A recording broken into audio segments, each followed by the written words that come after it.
Bumi Sriwijaya banyak menyimpan kekayaan ragam budaya, adat, suku, dan bahasa. Masing-masing memiliki keunikan dan ciri khasnya. Wilayah tersebut dihuni oleh jumlah penduduk yang besar yakni mencapai 8,6 juta jiwa per tahun 2022 menurut data BPS Sumsel. Sebagai salah satu suku yang berada pada daerah tersebut adalah suku Semende. Menjadi suku bangsa yang berasal dari Sumatera Selatan, suku ini mempunyai subsuku atau yang biasa dikenal dengan sebutan marga yakni Semende Lembak dan Semende Darat. Selain itu, suku ini juga banyak mendiami Kecamatan Semende dan Kabupaten Muara Enim. Suku Semende Lembak bertempat tinggal di Kecamatan Pulau Beringin, Sungai Ar, Sindang Danau, dan Kecamatan Mekakau Ilir di Kabupaten Ogan Komering Ulu Selatan. Ada juga yang tinggal di Kecamatan Semendo Darat Laut Tengah, Semendo Darat Ulu dan sebagian berada di Kota Prabu Mulih, Kabupaten Ogan Komering Ilir dan Kabupaten Ogan Komering Ulu. Sedangkan suku Semende Darat berada di Pulau Panggung dan Muara Enim. Mempunyai sejarah yang panjang menyebabkan suku ini mengalami banyak perubahan dan perkembangan. Ciri khas dari Semende adalah tunggu tubang. Selain itu, dari segi adat istiadat Semende sangat dipengaruhi oleh ajaran Islam. Menurut sejarahnya, suku Semendo berasal dari keturunan suku Banten yang pada beberapa abad silam pergi merantau dari Jawa ke Pulau Sumatera, dan kemudian menetap dan beranak cucu di daerah Semendo. Berada di tengah kawasan Bukit Barisan, Semende ini menjadi salah satu daerah dataran tinggi yang menyimpan pesona alam memikat di Sumsel. Eksotisme alam Semende ini umumnya dihiasi dengan hamparan sawah yang berjenjang dan jalanannya yang berkelok menyusuri tebing bukit.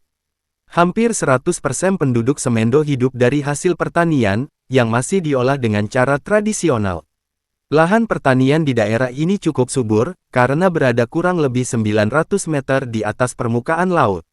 Ada dua komoditi utama dari daerah ini, kopi jenis Robusta dengan jumlah produksi mencapai 300 ton per tahunnya, dan padi, di mana daerah ini termasuk salah satu lumbung padi untuk daerah Sumatera Selatan. Adat istiadat serta kebudayaan daerah ini sangat dipengaruhi oleh nafas keislaman yang sangat kuat.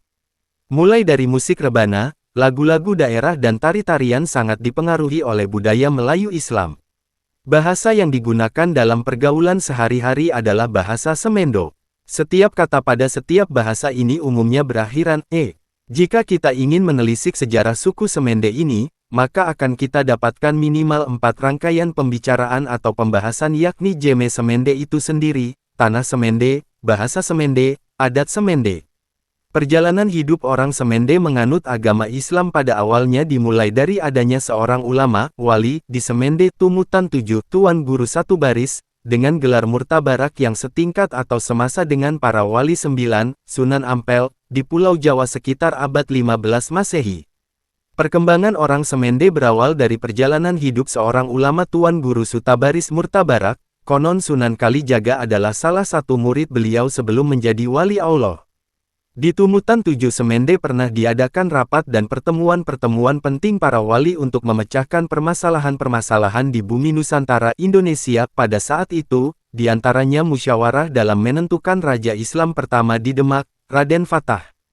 Para wali tersebut 4 orang wakil dari Jawa dan seorang dari Sumatera, yaitu 1. Sunan Gunung Jati Cirebon Jawa Barat. 2. Sunan Kalijaga Jawa Tengah. 3. Sunan Muria, Jawa Tengah. 4. Sunan Bonang, Jawa Timur. 5. Sutabaris Sumatera, Semende. Sumber lain mengatakan banyak orang-orang dan para ulama datang untuk belajar, membawa ilmu pengetahuan dan menetap di Semende, yaitu 1. Puyang Tuan Raje Uli tinggal di Prapau. 2. Puyang Baharudin di Muara Danau. 3. Puyang Lebi Pengulu Abdul Kohar di Pulau Panggung. 4. Puyang Nakanadin, Puyang Skin Mande Sang Diwe Puyang Raden Singe asal Majapahit dan Puyang Mas Pangeran Bonang di Muara Tenang. 5. Puyang Rabus Syamat dan Puyang Regan Bumi di Tanjung Raya. 6. Puyang Samewali di Tanjung Tiga. 7. Puyang Tuan Kecik Rebiah Sakti di Tanjung Laut. 8. Puyang Raden Walet di Aremantai, Muara Enim. 9. Puyang Rene di Pulau Panggung dari Jepara tahun 1800 Masehi. Puyang dalam istilah Semende bukan hanya sebutan untuk orang tua buyut, tapi juga sebutan untuk orang yang dituakan dan wali ulama. Hal ini sekaligus membuktikan bahwa ajaran Islam, tauhid dan syariat adat istiadat kebudayaan Islam sudah sejak lama dikenal oleh Jeme Semende. Memang suku ini sangat jarang dibincangkan, bahkan keturun Semende di era modern ini juga sudah banyak yang tidak tahu dengan sejarahnya. Mengapa? Itulah yang harus menjadi perhatian bersama bagi anak keturunan Puyang Semende.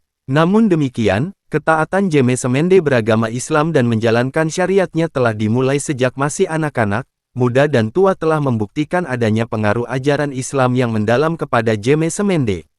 Tata cara ibadah mereka pun banyak yang mendalami kekuatan spiritual yang diajarkan oleh Syekh bermazhab tarekat.